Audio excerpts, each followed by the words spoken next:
Says going live. Okay, so we are live right now. Why am I not centered? Okay, here we go. All right, Tashina, how are you? I'm good. How are you? I'm doing good. I'm super pumped to finally be able to do this live. I know we've been kind of talking about it for a while now that we wanted to kind of collaborate and just see each other what we do and help each other out. Just me being a new mom, you being more experienced mom, and just like on our Facebook group, we have a Facebook group. If you're not on there already, it's a Diary of a First Time Mom. So we have a bunch of moms on there, and I know we asked a bunch of you guys like some questions that you wanted us to go over and kind of talk about like how we do stuff. So that's where we mainly got these topics. Like I said, the topics that we went over like in it was like everything postpartum, routines that help with like the little ones, being in a routine with them, and then just taking care of yourself and your like body image and all that good stuff. So cool. So we have some people on here now. I can see them on here. So cool. Okay. Yeah. So the very first topic that we are going to, discuss is going to be everything postpartum. So, I mean, I just went through that not that long ago because Avea's 10 months. So, that was kind of not too long ago and all that entails. And you've done this 3 times, right? 4 times. So, Yep. yeah, do you want to talk about a little bit about your postpartum stuff and then I could go into mine? Yeah, I would say so I have 4 boys. For those who don't know, my second son, he is with his family. He was adopted. It's an Mhm. open. So yeah. So with my first son, I tried the natural labor and died. So they had to rush us in for emergency C-section. So basically, with my postpartum with that, it was a combo of what you feel when you do natural birth afterwards and C-section. So you had both Um, kind of the main experiences. for a while. That's why his head was like way back here for a while. But yeah, I would say the biggest thing probably for me with postpartum wasn't just like lack of sleep, as all moms know, but Mm-hmm. a huge emotional and mental roller coaster for quite a while. I think it took probably at least a year and a half before I really balanced out again. So Yeah. Yeah, I mean, you don't really hear too many people talk about that. Like your hormones are off, and not only do you have to take care of this little tiny human that just came out of you, but like you have to take care of yourself too. You're healing. If you're breastfeeding, that's like a whole journey. I remember everyone would kind of just be like, "Oh, are you planning on breastfeeding or bottle feeding?" And I'm like, "Okay, I'll probably try breastfeeding," but like no one told me how hard it was going to be. Like, oh my gosh, pumping every 2 hours after you feed her, that just went into like my whole lack of sleep too. So it was just like, it was crazy. Just the stuff that you don't hear about or like people that don't shine some light on that, it was insane. Did you breastfeed all I four? Owen stopped himself at 5 months actually. 'Cause Oh, wow. he was such a fat chunky kid that he's looking at me like, hey, It's like, thanks, mom. you were he was chunky. So both Yeah. ones were 9 pounds when they were born, but Oh, wow. Owen was like a never stopping eating machine. So for the first 3 months, I literally had black circles under my eyes that no amount of makeup would ever repair. Um, but I was a new mom, and Hmm. even my sister didn't really tell me a whole lot about really what to expect with the sleeping thing. Right. And we didn't do the co-sleeping. Some people do, but we chose not to. And so for us, it had pros and cons like it does for either one. Uh, Yeah. the cons of that was that, you know, I'd have to physically go up and get him from the bassinet, bring him to me. I couldn't fall asleep with him with me. Then I'd put him back. And he, even through the night for the first 3 months, he ate every 2 hours Oh my gosh. night. And it was, and I made a lot of milk. Like, I'm very small chested, but when I was breastfeeding him, I was like an E. And Wow. Oh my gosh. wake me up sometimes if he randomly sleep like 3 or 4 hours instead. My Yeah. body producing to make that much for the every 2 hours that Right. I would be in so much pain. And you know the kind of pain I'm talking about. Like, you feel Oh like yeah. there's a rock inside your boob. Like, Yeah. Yeah, I did. That was another thing no one ever told me too. Just like with breastfeeding, we went to a wedding, and that was like my first time being away from Ave. I think she was like 2 months maybe, and it was like pretty new, like to be away from her for more than, I don't know, like 10 minutes, you know. So we went to this wedding, and I didn't think anything of it. I was like, oh yeah, like, oh, she'll be fine. No, during the wedding, oh my gosh, it felt, yeah, like you said, it was like rock hard, and I was in so much pain. We had to leave because it was just like the milk was just staying there, I guess. And that's just something like I never really knew about either until boom, it happened. It was painful. I ended up getting mastitis, not from that, but I ended up getting it a couple months after that. And that was super painful. It was like red and blotchy patches, and it was like really hard. It was painful. I couldn't get like the clogged duct out, and I had to do like a bunch of research on it. I had to go get antibiotics and like all this stuff. And I'm like, this is crazy. This is like, not only do you have to go 9 months sacrificing your body, building this baby, but then like we're almost at a year after this, and I'm still breastfeeding. I still had to deal with all this stuff. So I was just like, it was just crazy. So all the stuff that you have to deal with. But once you've gone through it one time, you're like, okay, it wasn't that bad. Now I know what to expect. Now I can actually help people. So if someone is in the group and they're like, oh, well, I might have mastitis, you actually know what it felt like. So you can actually tell them like how it is, what helps, what doesn't help, if you need to go get antibiotics, or if you can just do it at home. And yeah, so that was another crazy thing that I went through postpartum. Yeah. So did you have any like hair loss or anything affecting with like your skin or anything? That's something that you also don't hear about from moms. I mean, it's probably just because they don't want to talk about, I mean, no one wants to talk about, hey, I lost all my hair when after I had the baby, just so you know. So did you deal with anything like that? yeah, actually, I before Owen, I had hair like that thick in a ponytail. Yeah. Super naturally. It's actually, I'm getting some of the curl back, but and then I lost an inch because the doctor said that it's something where they call you lose bone. It's bone density loss, and so Wow, I never heard of that. so I had some really bad joint pain for a while. Oh man. That's related to postpartum? Yeah, that was all right after. Wow. He like literally sucked life out of me. Yeah, my little alien sucking the life out of me, but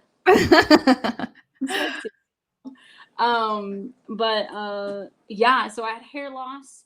I never ever had acne in high school ever. And actually the acne didn't come until after, was it Hudson or Gideon? It wasn't after Owen, but one of the Yeah. boys, Hudson or Gideon, started getting acne, and I was like, what is this? Yeah. High school, like what the heck? Right. So, yeah, and then the stomach line, like, yeah. So like the pooch there is, especially now after the fourth one, it's really difficult to get rid of. So, but actually, I will admit, after the first two kids, I was back in shape, maybe even better shape, about 6 months after both of them. Oh wow. So I was younger, I was more motivated, I had a lot more time. This time around, it's taking a lot more work, and the process is a lot slower. So, do you think that's just because, like you say, because of the age, or because it's like how many kids you've had? I You think think? because I'm almost 33 now. I had 31. Yeah. I had Owen when I was 22. So, Oh, I see. Yeah, that's a big gap in age. Yeah. My metabolism when I was younger was always naturally higher anyway. Yeah. So metabolism was slowing down, and then I've had 4 C-sections in the same spot, and so it's just It's rough. And actually now I'm in premenopause. Wait, really? It's Dang. really, so I'm kind of fighting a lot of angles right now, but yeah. Oh man, that's really rough. So you're in the the menopause. That's what they told you. Yeah, it started. I think the youngest in my family so far, out of my aunts, my mom, grandmas, all them, like 35 was when menopause started. But yeah, I'm so. Dang, that's rough. And you have all boys.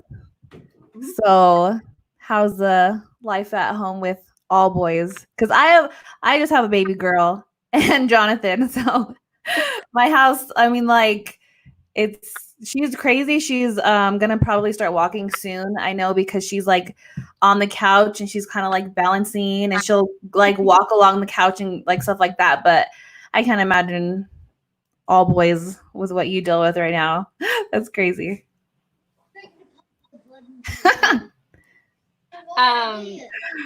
Well, yeah, because we'll have Owen. So we have Owen right now. We have him all summer and then holidays and stuff, and then we go out and see him once or twice a year. Nice. But he's here for the whole summer, so we have all 3 boys. And so I do a little bit of summer school with him and Gideon, and then just like daily activities, and then I have all of Asher's at home therapies. Mm-hmm. Right now, he sees occupational therapy, physical therapy, speech therapy, which also is, and then regular intervention. And so we have to plan things around that too, and then his nap time. But yeah, I mean, we keep really busy. Yeah. They're really energetic, and then all 3 of our boys have like sensory stuff too, and then getting high functioning, high on the spectrum autistic, and then Asher and all of his medical stuff. So we're not like a typical household, probably. Yeah. Might have some more challenges than some, and then I'm sure there's people who have more than us, but it's never boring for sure. So Yeah. I mean, and then I'm curious to see your guys' routine too, because that's like the next thing we're going to talk about is like the routine with the little ones. I'm curious, like I said, to see what you have to say about that, just because here on our side, yes, we have a 10-month-old, but like routine, I have a pretty good routine. Like in the morning, we wake up, I get ready. She usually hangs out with dad while I'm like getting ready and doing my makeup and stuff like that. And then we all have breakfast together. And then we play with her for a little bit, feed her, and take a nap. And then after like her first nap, it's kind of like free for all. Like, is she gonna be tired again later on, or is she just gonna like skip her second nap? Like, are we gonna be out of the house? Are we gonna stay here? So it's like I don't really have a good schedule after her first nap. Like I said, it's kind of just like a free for all. But then in the afternoon, after dinner time, is like when I give her a bath, we read a book, and then we go to bed. So like I feel like my morning and my evening routines are pretty good just because I have those, like we already know specifically what we're going to be doing. We do this, then this, then this. But during the day, it's kind of like whatever we do. I don't know. Is that like normal not to have part of the routine in like the midday part? Or is it like better to have a routine the whole time, like the whole day? Like I know sometimes they ask you, like if you go to the doctor and like, oh, well, how are their nap times? Like, are they, they just ask you like little questions. And I'm like, shoot, should I be having this specific routine? Like she sleeps from this time to this time, and then we eat, and then she sleeps from this time to this time. Like, should I be putting her down for a nap if she's not tired because it is nap time, or just kind of like go with the flow? What are your opinions on that? about a routine, Yeah. it's whatever works for you. Okay. So, because I know so many people feel this like pressure, especially Yeah. like with the doctor. We've definitely felt pressure in the past. Now we don't. We like stomp on them real quick when they try to do. But um, Owen's products over there. um, so when I had Owen, and that's pretty typical when you have one kiddo. When I was with Owen, I actually stayed at home the first 10 months with him before I Okay. and his dad was working and in school full time, both. Oh, wow. So very often. So in a lot of ways, I felt like a single mom. Right. It was just you. Yeah. Yeah. So it really was just me and him most of the time. And Yeah. I kind of had like my morning 5 days a week. I had like, you know what the Y is? I think we have a couple here, but it's not very popular here. It's very popular in Colorado because, you know, Colorado is like a super health active state and stuff. But it's basically like this club that you can go to by whatever finances you have. That's what they go off for what you pay a month, which is really cool. But that is cool. 2 miles away. So I would take him in the morning after we had breakfast together. I would get him in the stroller. We'd walk or run, depending on how I felt that day, to the lot. They had the child care there. And this, of course, was years ago before COVID and everything else. Actually, when I ran the track there and did the weights thing, it was really cool. There was this overlook where you could see like clear where the kids were. There was like this clear window. So I could check in on him a lot too. Right. That's cool. And then I could swim there and do the hot tub and all that. And then I go get him. You can keep your kid 2 hours or something. And sometimes I would take advantage because that would be the only help I would get. We didn't have family or friends around. Like that was when we were in Colorado Springs. We knew pretty much no one. Oh man, that's rough. So I didn't have a lot of support. You know, we did what we could. Yeah. We'd come back home and he'd take a nap. Then we'd play after that dinner time. So that's kind of how it was for us. Again, because I had one kiddo.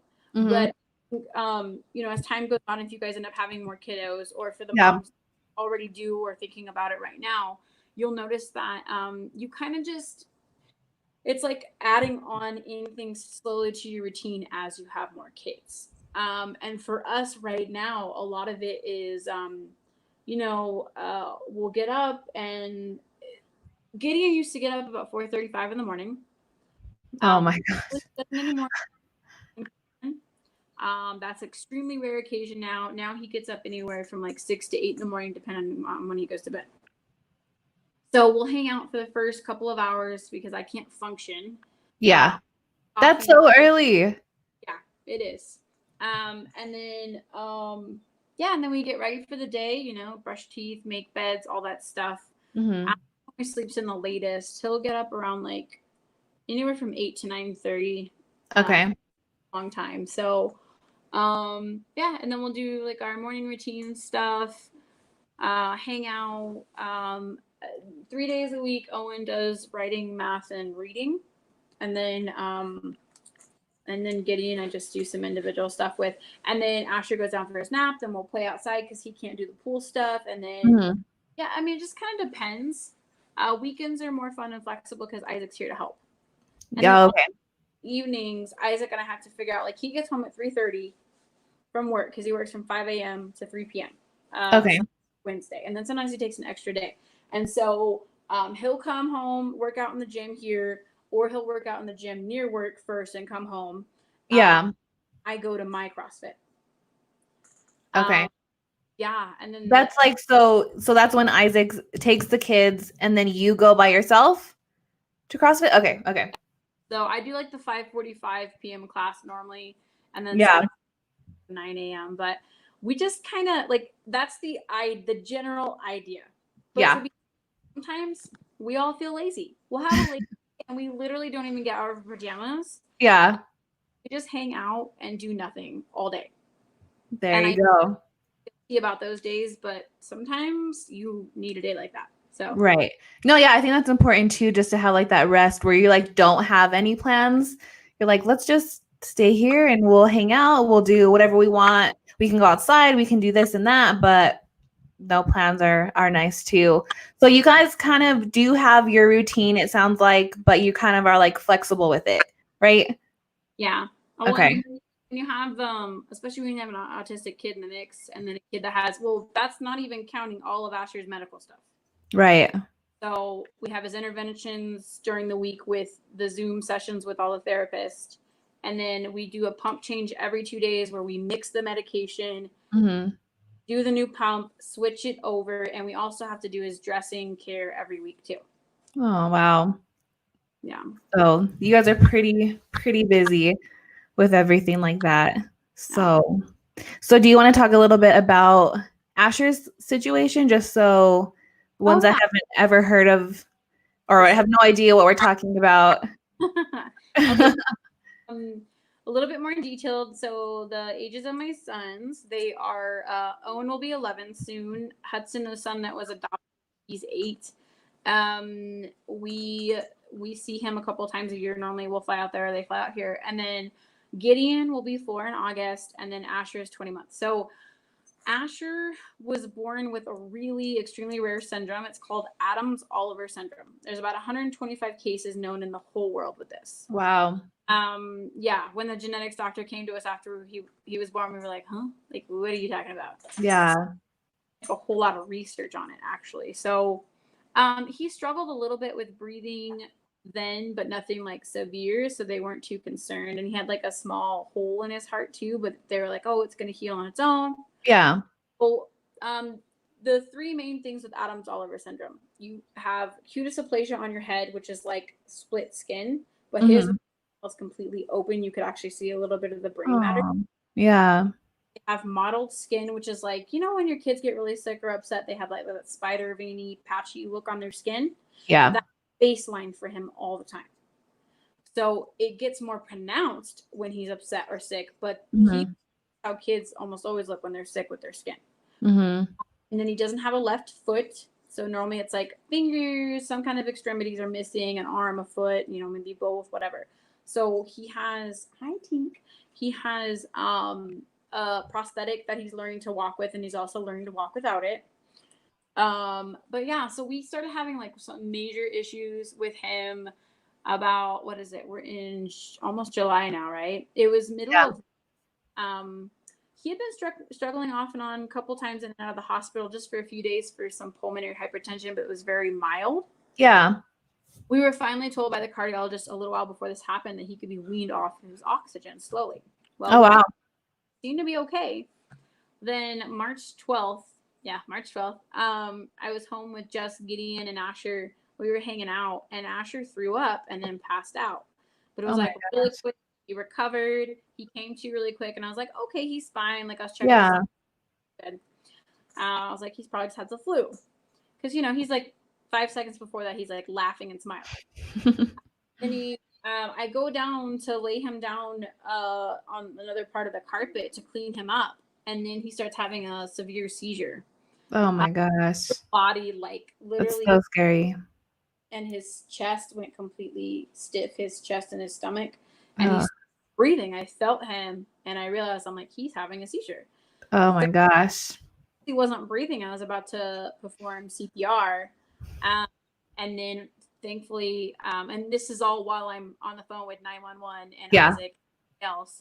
And the EMTs arrived just in time for him to turn over and throw up. And he finally came to and was more aware. He like did some weird gurgling too. I'd never seen a seizure with a kid. That was scary. But yeah, that is scary. So they got here and they're like, wow, he looks great. Like, even though what I told him, and they're like, well, how do you feel with history? What do you think? And I said, mommy and me, of course, Holy Spirit, but he needs to go. I just want to make sure he's fine. So yeah, laughing on the way in the ambulance, firefighters like chilling, comes from in, layout. Yeah, they're like, oh, he looks good. on the layout table, and he's just like looking at everyone as he comes into the ER. Aww. Yeah. Well, they come back in, they're like, oh yeah, he's in heart and liver failure right now. Oh my gosh, poor baby. What? They're like, yeah, he's like actively dying right now. Oh my gosh, poor baby. Okay, so really quickly though, he went from happy to, while we were waiting for him to be, it was 24 hours we were in the ER, waiting for a bed. And he declined so quickly. He got super swollen. I don't know if I shared some of the pictures on Facebook. Like, you couldn't even see his eyes. Oh. Body was puffed up. That was from the liver failure. Yeah, it was scary. Then, he was almost intubated. But thankfully he didn't have to be. They messed up a couple times with some stuff at UNMH, and that was frustrating. But Yeah. so then we found out when he went to Children's Hospital, which is the team that oversees him now, that he has severe pulmonary arterial hypertension, which is also rare for kids. There's about 1,000 in the whole world that have that. Yeah. He has an extremely rare syndrome and then a rare disease. And So are those two related, or are those completely different things? they figured, I believe his Adams-Oliver syndrome is what's causing the severe pulmonary hypertension. He also has, so he's still considered to be in heart failure technically, but he's not in liver failure anymore. The getting better. And we want it to continue to, because he will never be a candidate for a heart transplant because just because of this. Okay. He also has over 50% lung damage right now. So my goodness. Medications that he's on, the one that's in his heart, the line that's coming from his heart, 24/7 one, and then he has 2 oral ones that he takes throughout the day all the time too. So he also takes like this certain type of aspirin too that helps blood clotting because of the line too. So, basically it's kind of a waiting game right now. We're just trying to prolong his life. Yeah. Then also hoping and praying that his lungs will continue to grow more healthy lung while these medications do their job. Yeah. So that he doesn't have to have a lung transplant in a couple of years too. So I see. So I know I talked to you a little bit about like your job situation, like when you were going through all this stuff and you were at the time working in the hospital, plus, all this stuff that you were going like in and out of hospitals, children's hospitals with Asher. And then boom, this like whole COVID thing happened. So I know I was kind of talking to you about like your job situation with that. So you ended up leaving your job, right, to stay home? Mm-hmm. Yeah. Yeah. I almost a month and a half now. I've been considered no longer an employee there. Yeah. And full-time stay-at-home mom. And I did homeschooling as well. Homeschooling. Wow. That's crazy. Yeah. So, is it pretty much like, how do you feel now that you're able to stay home, like with the little ones and not have to go to work? Because I know you were always worked when you had them, right? Like you never were like a just complete stay-at-home mom, right? Never, except for those 10 months with Owen. But I love working, and I especially love I don't regret it at all. I think it's the best paid. I loved that job so much. I love the team there. I still talk with a lot of them. They're my friends. Right. But yeah, no, I honestly, because I never saw myself being a full-time stay-at-home mom. I just felt like it wasn't for me. But I actually love it. And I know that I'm never going to regret this time with Asher and the other boys. Exactly. And I don't know, I do. We have such a good routine set up here. We have a good time together. I feel really close to my boys now, and it's nice. That's good. I know, because like it goes both ways too. Like some moms are like, I can't stay home. There's no way I can stay home. I need to go to work and like get out of the house and do all that stuff. And there's totally nothing wrong with that. Like I would understand going to work and you miss your work friends and you miss just being there and like kind of like having a purpose or like, what something to look forward to and that kind of stuff. So, and then I know on the other side of the spectrum was like stay-at-home moms are like, I love staying home and doing this, but either way, like you said at the beginning of the chat, like you have to pretty much do what's best for you, what you feel like is best for you. So at this time, it's cool that you're able to stay home so you can hang out with your boys and like just do whatever you guys want to do. You don't have to go rush off to work. And, so that's really cool that you're able to stay home. For me, I'm a stay-at-home mom right now too, but I do a lot of like our business stuff from home. So that's really cool too. So, like I'm kind of a stay-at-home mom, but kind of like working too, but I'm able to work from home. So that's really cool. But I think it's just like important for moms to kind of understand where other moms are coming from and not just be like, well, you should be working. How do you support your family without working? Well, then it goes the other way too. Like, I don't know, just kind of be like understanding, not really quick to judge other moms and why they're doing stuff, because you don't really know the whole story or like why they're doing certain things. So I think that's cool that you're able to stay home now with your boys, and you don't have to worry about going to work. And especially with this whole COVID thing, going on, that you don't have to worry about that also too with your boys, so I think that's really cool. Well, so I think what you said is important though. There's a huge stigma out there. Yeah. And it's true, we as women have opportunities to encourage each other and lift each other up in whatever opportunity or whatever situation we're in. Yeah. And often tear each other down instead. Right. Other when it is true. It's whatever works for you. And I feel like whether you're a stay-at-home mom, a working mom, a working at home mom, a single mom, a single dad, like whatever situation you're in, as long as you're doing what's best for your kids and your family, and you're doing love, that's what's important, and that's what works for you and your family. And it's always going to be different for everyone, and there's nothing wrong with that. Right. And then some people, I mean, no matter what you do, there's going to be people that don't agree with you.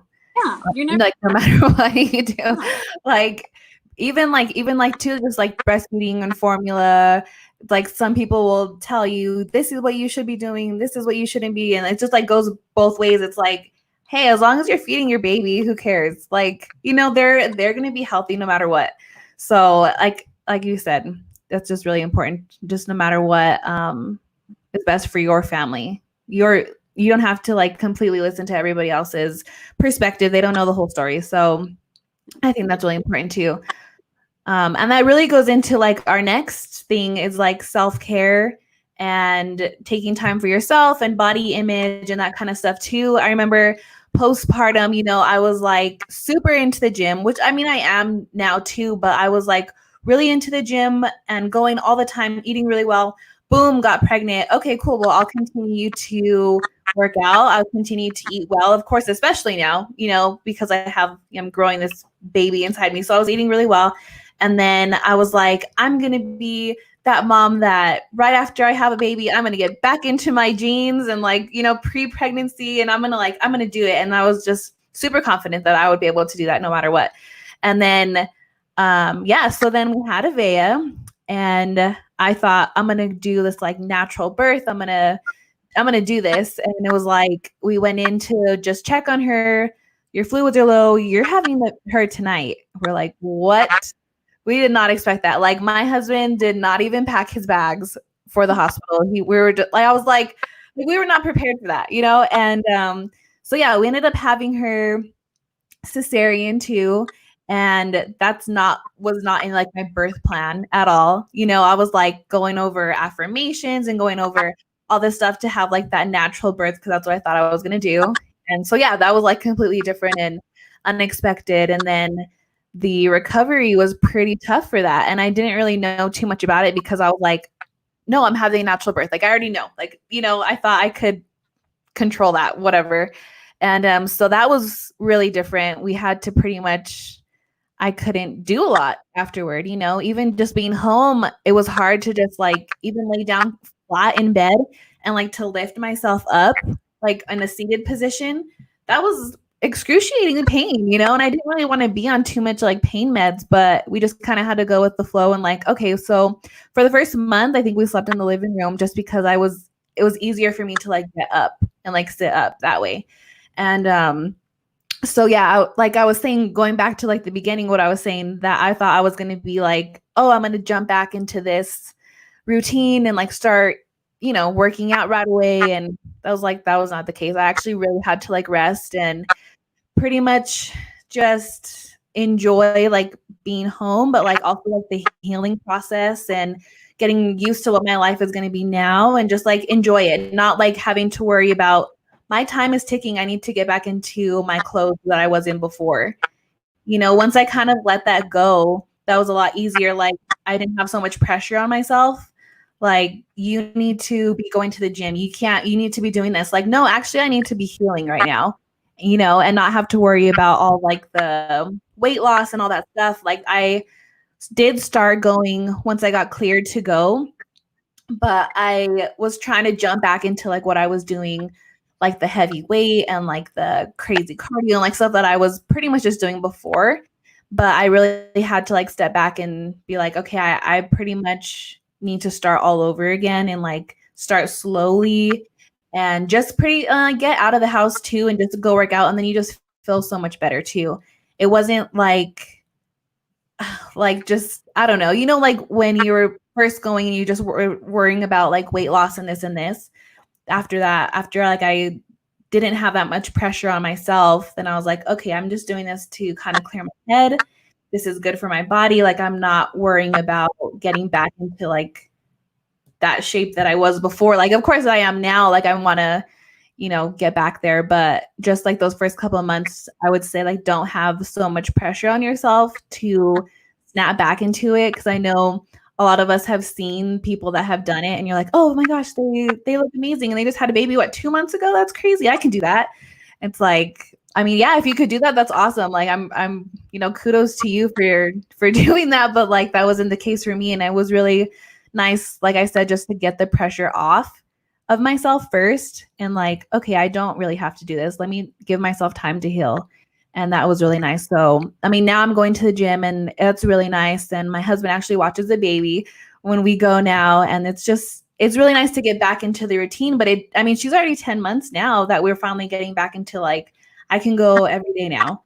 But like I said at the beginning, just kind of don't give yourself so much pressure or like expectations, or if you see other people doing that, that's awesome that they're able to do that, but you don't have to feel bad and have like guilt because you're not there yet, and I think that's just like a big thing too, is like we were talking about earlier too, is not to feel guilty. Also, if you're going to go out and do some self-care stuff, if you want to go, get your nails done, go get a cup of coffee. If you want to go to the gym, go outside, even take a walk. Like you shouldn't feel guilty to leave like your little ones, if someone else is watching them, or whatever the case is. Like you shouldn't feel guilt to do that. I think that's a big thing that a lot of us moms deal with too, is just to feel guilt, like you can't leave your kids.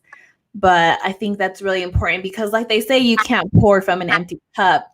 So I kind of had like these 4 cups that I found online, and they are really, really cool, just to kind of quickly go over them. So the first one is like the physical cup. So physical cup is like getting enough sleep, drinking enough water, going to the bathroom, not holding it like all day, get moving. So going to the gym if you want to. I know you do CrossFit. Do you do anything else like besides CrossFit, or like, is that your main thing? I run too. Okay, cool. Yeah, running. I have a love-hate relationship with running. So yeah, so getting moving, not feeling guilty, like I said, eating the foods that nourish your body, not just your taste buds. So like, like the good, wholesome foods. Another thing for me is like, I like to get ready in the morning. I just feel better once I get ready. So yeah, that's like the physical cup.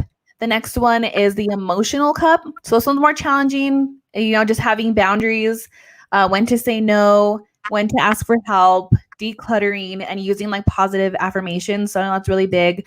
I did that a lot when I was getting ready for like labor, even though that was different. But yeah, just like positive affirmations, something that you can keep looking at. You can put it on your mirror, your car, anything that you constantly see, your wallpaper on your phone.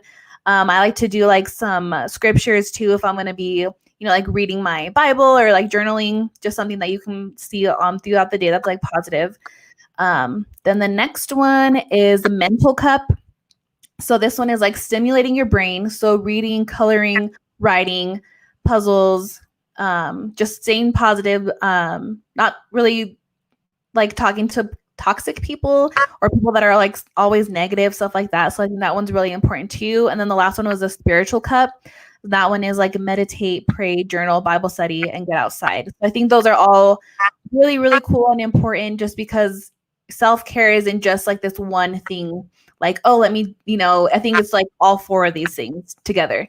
So I think that's really cool. Like I just found this a couple months ago, and I kind of wanted to share that. So what else do you do like for self-care that kind of helps you out? So outside of CrossFit, when I can, I try to go Yeah. at least I made my minimum 3. And then running, And don't you feel so much better after that? Like, there's sometimes I don't want to go to the gym and I'm like, oh, I'm so tired. I have so much to do here. And like laundry's piling up and this and this and this. And I'm like, you know what? I'm just going to go. I don't even care. Like, even if I'm exhausted and tired, like, I'm just going to go. And then an hour later, I just feel so much better when I'm done. And I'm coming home and I like missed her because I've been gone for an hour. But like, it just kind of like resets everything for me. Yeah.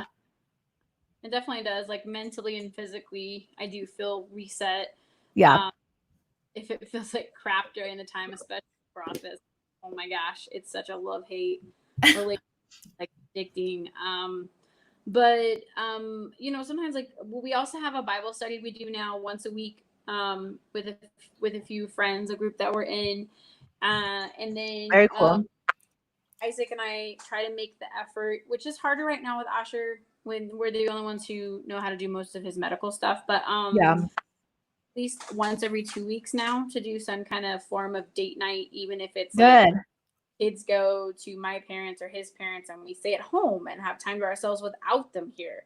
Yeah. Because like most of the time we can't even get through one sentence back and forth with each other without, I'm hungry. Can I read? Can I play on my iPad? Can I, like, it's just like, can we finish a conversation? So, So yeah, just that too. And then of course I have my, I try to do my study time as well, but I'm not a morning person. So I'm still kind of struggling with finding out when I can really not just read what I'm reading for the Bible study or my devotional time, but actually like study the word. That's more difficult. But, yeah. And then we do a lot of family stuff together. Like we try to be active outside. We go to the parks. We go to Alameda open space. Like I feel like Isaac and I do a pretty good job of not staying inside too often if we can. So yeah, I think that's really cool too. Like, we just did volleyball yesterday and I kind of like put her in her playpen and brought like a canopy and put like a bunch of toys, and yeah, she would be fine and then cry a little bit and I'd like run back and like grab her and kind of play with her and then jump back in the game. But it was so much fun to kind of just like get outside and not have to be like cooped up in your house. And I know there's not a whole bunch of stuff we can do because everything's kind of like limited because of everything that's going on right now, but it's also important, like you said, just to get outside and do stuff. So we went to Red River last week and we got like a cabin right next to the stream, and that was really cool. And that was really nice. And we just like you said, try to do stuff that's like outside too, even if it's just going to the park. We did a park. We like to go to the park too. Like we bring her stroller. We'll put like a blanket out, even if it's just to like, if we go pick up lunch and instead of racing home to eat, why don't we just stop at the park and like put a little blanket out? And it's been super nice to be out there instead. So I think that's really important, just to get outside, to also do stuff for yourself, whether it's just like take a walk by yourself, like you said, read the book, like just spend some time alone is really nice too. Take a hot bath, whatever you want to do.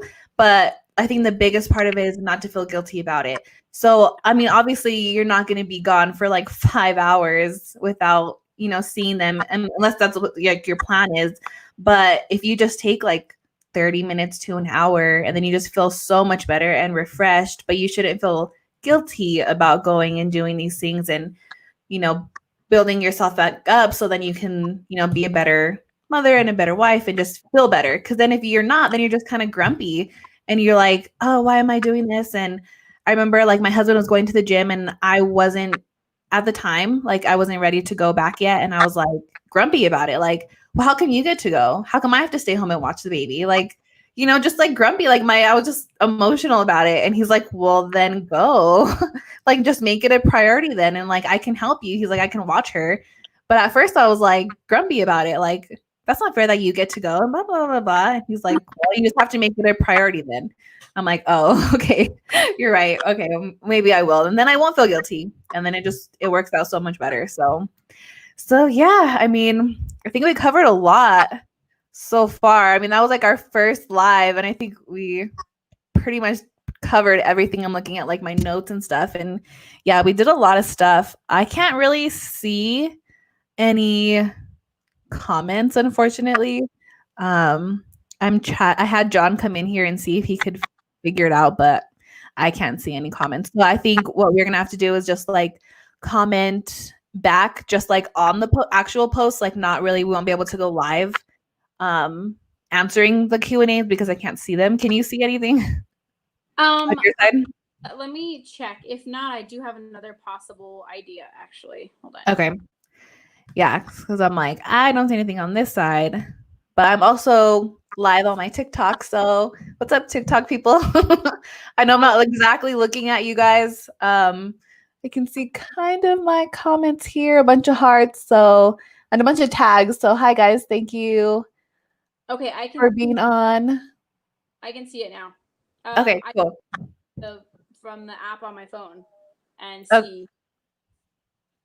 Hold on, this might be.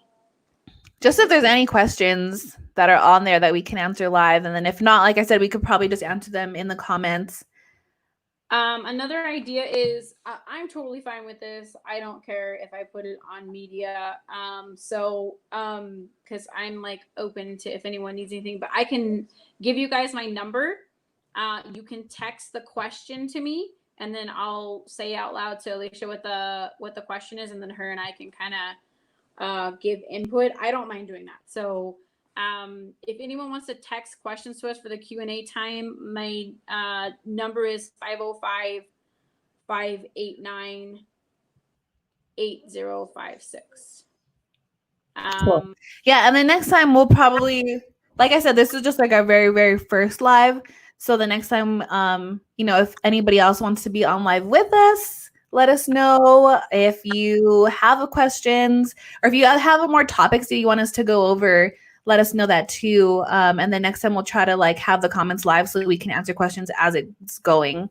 But yeah, I mean, even if you want to text Tashina now and you just kind of, if you have a question, we can maybe go over that next time too, because we're almost like at 46 minutes being live. So that's crazy. I was telling John, I was like, we'll probably be like on for like maybe like 10, 15 minutes. And yeah, we'll way over it, but that's cool. I had fun. Is it okay if I do add a couple more things? I know we've gone through. No, yeah, totally. Just a couple of thoughts too.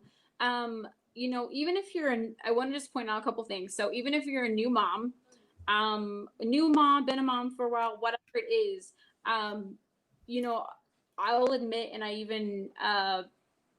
even saw that even more today when Alicia and I were talking earlier today, but sometimes moms tend to be intimidated by other moms because they're like, oh, they have more kids, or they've been a mom this long, or they deal with all these things. So, special needs kids and special medical kids and all this. So, or even just more experience.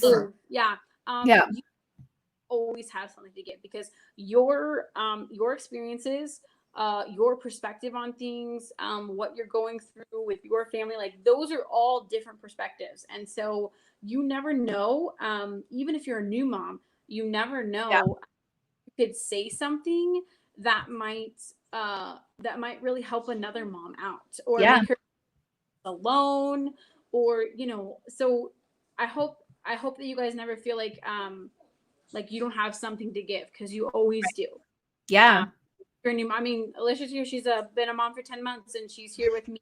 She has a lot of good advice already and perspectives that hopefully, I'm sure, helped at least one of you moms watching. So please don't ever feel like you don't have anything to give, because you absolutely always do. So yeah, that's a great way to end it, and to also just like, I don't know, that was just really great how you said that, because I feel like, yeah, some people are like intimidated by other moms just because they have more kids or just more experience, or they can't help another one out.